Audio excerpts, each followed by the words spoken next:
Okay, Bulldog Part 4. We're going to do the nose and hopefully the mouth and collar. To do the nose, I use the diamond punch, and I made this out of coil spring. If you don't have a diamond punch, you can use a round punch. It just gives it a little bit different look. So you find where you want your nose to be.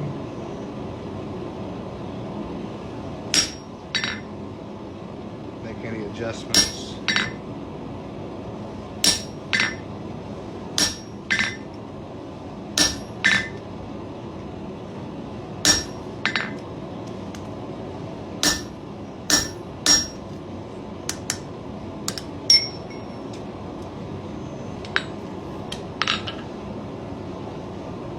Okay, so there's our nose.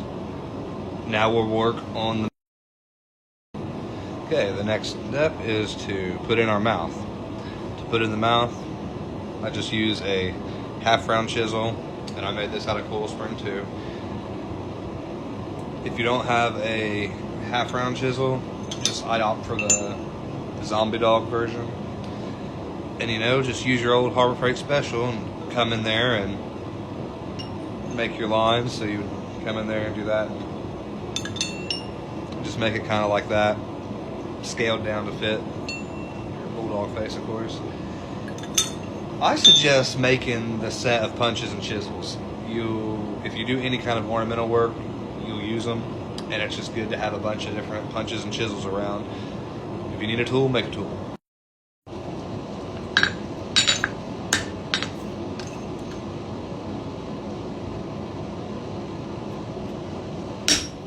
Find where you want your mouth to be.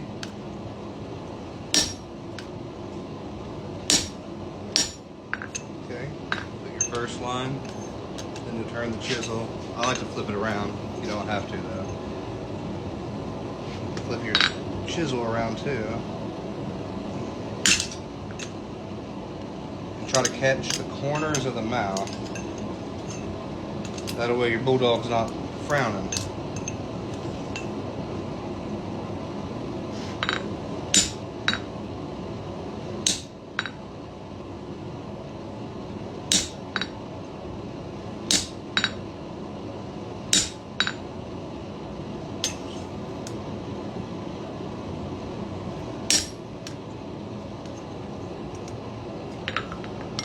Losing time. That's what we got so far. I guess we'll do part 5.